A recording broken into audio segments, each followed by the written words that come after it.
What's up, Digidestins? This is Kyle D, better known as Ridemyavatar, and today I'm gonna go over my prediction of what might top for Nats this coming format, because after we know that the ban list does not affect EX Collection, meaning Ice Wall is at full power for EX Collection BT6 or Nats, that means we're gonna see some major blue fodder. So let's dive right into the video and let's see what decks I kind of predict that can kind of go toe-to-toe with this. So let's dive in. So let's take a look at what BT6 EX meta kind of looks like in Japan. As we can kind of see, we get a lot of variety, but it always seems to be falling on blue or security control or Bellastar. So there's not very unpredictability what we're going to see. We have a lot of possible rogue contenders too, but there are going to be a lot of deck choices that might surprise a lot of players. So remember, in any card game, especially when a new format, you only get like 2 weeks to try out. It doesn't mean all the kinks will work out. So most people will default to decks they already been playing with and add only cards that make sense to add into what they have already. So let's go into the first one. Digimon kind of comes out guns a-blazing, especially since it does gain a few nice tech choices in EX Collection in the form of, first off, Biyomon. So when it attacks a player, draw a card. So being able to gain some sort of card advantage is huge for this deck, because this is a combo oriented deck. So if you slam down Biyomon, digivolve it up and swing a couple times with it, trying to bank on just getting your combo pieces faster really does help out. But it also has an access to this card. A lot of cards have access to this. So this card allows Program Emergency Halt, allows you to basically make it so that your opponent can't use options until the end of turn. It doesn't stop the security going off, but it can stop off any card of them playing. So if you're facing a lot of blue decks in the meta, this might help out against them hard casting Ice Walls. It stops them a couple turns. It does cost a little more expensive to try to negate Ice Wall, but sometimes that might just be what you need to do to win the combo turn. So if you use Emergency Program Halt at the right time, you could definitely win games with this. And we already know Digimon's just straight up OTK, and with a dedicated plan, you can just clear out a full board stack very easily, and I wouldn't say you would have any issues with that. This deck is still going to OTK, and it's still full power for this event, so don't have to worry about that nasty little ban list. Next, let's talk about it. We have access to Bellastar. Bellastar really got some nice kitty tools, I gotta say. And let's sort this out a little bit. Let's make it a little neater. We gain access to a card called Analog Youth. Analog Youth reveals the top 3 cards of your deck, add a Digimon among them to your hand, and then trash the other remaining cards. And then when you're level 5 or higher, Digimon with Digi-Evolution cards is deleted. You may suspend this tamer. If you do, gain 1 memory and then hatch 1 Digi-Egg to an empty space in your breeding area. So as long as your babies, as long as, let's say, Gundramon dies, or a Millenniumon Zord or Zord Defeat dies, you're kind of going to see this play out, that the deck is going to gain some memory back, making it harder for your opponent to kind of just win, because if they kill something of yours, congratulations, you're just gaining memory and hatch on all turns, because this card is nasty. And Bellastar still does have a lot of great support. Has access to Trump Sword, Fly Bullet. You have pretty much Nail Bone in here to spam out your blockers, or Genkomon promotes with your Bellastars, just cycling him in with this Ipmon here. And the deck still functions as it is, and it's not going to change up much, seeing as Analog Youth is the only card they kind of add to the deck. And if you're sleeping on this card, don't sleep on it. It really does help out. So kind of just have to know where to hold up here. And then let's talk about it. Security control is still going to be playing well, and this goes for any security control list.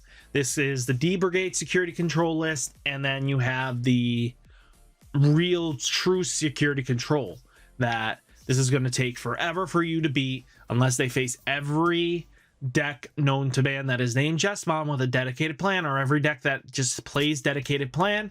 This deck is going to still be nasty, and it's still going to do what it needs to do to prevent your opponent from winning.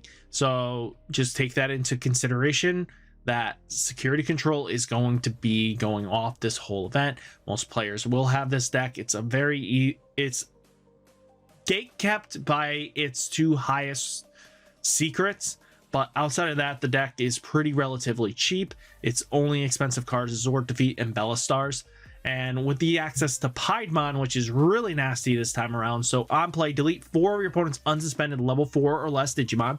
So if they're trying to build wide, this card really hurts D-Brigade in this matchup, because if you are facing off against your opponent, your Commandramons all die. And if they're not poking enough, you're not winning it. And then you also have, you're going to kill off blockers on the way up or champions. This also helps answer the Jesmon board, because you can just kill off their sistermons quite easily with just this one card. And then once returned, when one of your opponent's Digimon is deleted, draw a card. This card helps you gain some advantage that you don't really have completely every time. And with access to recyclable 7-drops in the form of Bellastar, you could definitely elongate the game in a way your opponent would hate to keep playing it out. And it also helps up in the mirror match, Piedmon being able to kill the Geos, the Cordramons, and Salamons. And it even goes after, the Gabumon plays that they think they have.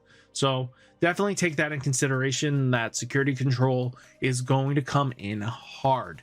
You're going to face this a lot. So this is going to be one of the better decks you're going to see play out. Next, here is a rogue contender. I'm going to talk about 2 rogue contenders in this list. And first off, Machinedramon. Since it's a brand new deck, and anybody that has had the time to playtest against the meta and finds out the key to handling it, really is going to make this deck work. What majorly you have to take in consideration is this against security control is very powerful. If we face a very heavy security control meta, this Machinedramon could definitely walk into that meta and cakewalk it. It's because being able to shut off yellow's DP reduction is huge for Machinedramon, and that is massive. And especially since they are giving you a lot of memory a turn, sometimes you will have Machinedramon in play and not give them too much. And as you keep swinging and swinging, you have at least 3 times this Digimon's not going to die. It has to be destroyed 3 times minimum to get this off the board. So take that in consideration, that Machinedramon is going to be one of those top tier decks that people will not see coming right away, and take advantage of that. Machinedramon is a very underwhelming deck that nobody fully understands what to do with it yet, and under the right circumstances, this deck could take off. I mean, in Europe, this could definitely see a heavier turnout because they've had more time to play with it, but English side, most players do not know how to interact with Machinedramon yet, and that could be a huge step in the favor of the Machinedramon players.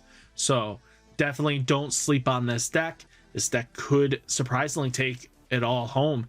If not, this deck might. So we also have Diaboromon showing up onto the list here because it is a very fan favorite Digimon, but it's also, for the fact of the matter is, most people will not know how to counteract this deck well enough for them to go in and say, I'm ready to be able to beat this confidently. The major reason why we have to take this into consideration is, first off, the major contender deck is the blue decks, and the answer to those blue decks are sitting here in the Diaboromon tokens. So at the end of the battle, you may play one Diaboromon token without paying its memory costs. The Diaboromon tokens are level 6 white Digimon with a memory cost 14 and 3000 DP, mega unknown unidentified traits. So why am I saying this card might help out? Gabumons can't bounce these off the board. bonds can't remove them, and they are, if you have this one on board, this gains blocker. So all your Digimon with Diaboromon gaining blocker helps out in the long game and allows you to survive. And you produce free blockers with Arata being able to produce a token when you make a Digivolve into a Diaboromon is huge. And if this one is already on board state and then you pop one in security, it could kill one of their Digimon, but it also produces a token for you, another blocker. So now your opponent is now in a bad spot because Gabumon can't bounce them away, and they are physical blockers that are too hot, are not strong, but they are enough to prevent death. And that could mean you get a comeback turn where your opponent cannot handle it. Splashing in Shumon to help mitigate their memory gain is huge. Your opponent can't gain memory except with Tamers. Sadly, this does not get around Ice Wall. I wish it kind of did. More players would play it, but hey, we got to work with what we got, right? Right. So we have to take into consideration of all this, and especially with Diaboromon swinging with Pierce, and we have this new Infirmon, so when your opponent digivolves into a level 5 or higher, gain 1 memory.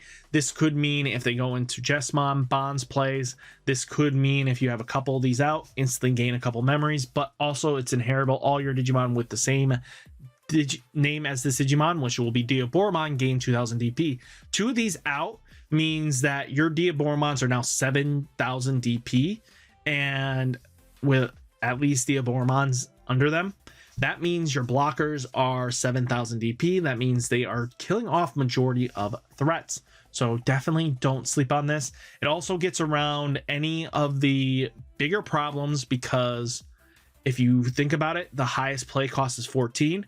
And as I mentioned before, only a few cards can take care of this, and that is Happy Fly Bullet will be the only thing in this deck that can kill off the tokens, or they're going to use Fly Bullet to kill off the Diaboromon blocker. But that's why we also have access to this decoy, black decoy, that you can now transfer it to one of the tokens and cause death that way. So as long as you can have the right stack under the right circumstances, you could definitely prolong the game state to a viable win. So Diaboromon is just going to be one of those unknown decks that a lot of players will not know how to counteract it, and it's very under the radar right now. And that's probably why this deck could definitely take a couple slots in the top ones, especially being able to draw a bunch of cards, have rush, have gain memory, have a restander if something dies. That's huge. So let's go into the number 1 and number 2 slots that I think we'll definitely take first. So first off, we're going to have access to Gabu Bonds or Ancient Bonds. One of those 2 deck versions will definitely take the top slots because the access to Ice Wall is so huge. All your opponent's Digimon gains when attacking lose 2 memory until the end of their next turn, which is quite nasty. And especially if it pops off in security, that's gain 2 memory, and it with them having access to Hammer Spark, that's also 2 memory gain. That's huge. If any of these get revealed in security, you're now losing out on turns and could pass out. There's a reason why it's getting hit. It needs to get hit eventually in BT7. So at least they're giving you access. They didn't want to kill it off too soon. I understand. But we have Bonds of Friendship. If you have a Tamer in play, you may unsuspend this Digimon. Return one of your opponent's level 5 or lower Digimon to the bottom of the deck. Is huge. The multi-attacking, and then Ancient Garurumon doing the same thing, multi-attacking and making your opponent just sad. And it's just so powerful of a deck. It's still consistent. It only really gained Ice Wall and this Gabumon here. So when attacking, reveal 3 cards from the top of your deck. Add 1 Tamer among them to your, or 1 Digimon with Gabumon in its name among them to your hand. Place the remaining cards at the bottom of the deck. Helps you search out the Matt and Davis, and it digs for 3. And unlike this card that digs 5, 3 is a more viable option, because if you see the Bonds and you need the Bonds, you can grab the Bonds. If you see the Tamer, you can grab the Tamer. So, or the Ancient Garurumon. Any of these cards are so searchable. It's really nasty, especially if you get it underneath the Ancient Garurumon, at least one time search, you're going to gain some decent advantage. So don't sleep on this deck. This deck is definitely still tier 1. And then this deck, under the right circumstances, is another deck that your opponent is not going to see because they won't have enough time to playtest. In the English side, I mean the US side, any other location like Europe has had this going for the longest time, and it still hasn't seen much tops in their end, which is surprising me the most.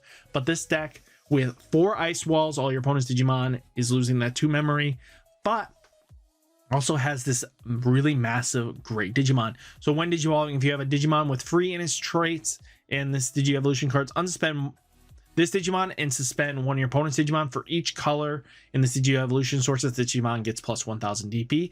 This helps out in the black blocker matchup, and it's going to make a big difference. We have a lot of possibilities, and this is going to be another contender. And then we have Pyldramon. So while this Digimon has Imperial Dramon in its name, it cannot be blocked. This Pyldramon really does help out in the matchup too, because shutting off blockers might help out. So this might make it devastating against the Aboromon, who is straight up all about that blocks, but you still will be sacrificing your multi-attack ability. But they also have XVmon for jamming. You have Vmon, so when this Digimon becomes suspended during your main phase, gain 1 memory. This is all huge support. It also has Madokai Betamon, so your opponent can't get him except for Tamers. So this helps shut off mirror matches in the Hammer Spark. Ice Wall is still an annoying little threat, but if they use Ice Wall on you, you can save your swings and just everything in the raising area, and then just go off and just take out your opponent from there. Don't always think bad matchups are unwinnable. Ice Wall is very much well played around at well times, but double Ice Wall, 3 times Ice Walled, or anything like that could definitely lose you the game, especially if you just need 1 attack to win and you don't play blue because blue just has everything for memory game. So definitely don't sleep on this deck. This deck is definitely another tier 1 contender. So guys, what do you think of my predictions? What could possibly take first place, or well, take the top 16 slots? So guys, let me know down in the comments what you think, and I'll catch you in the next video. Peace.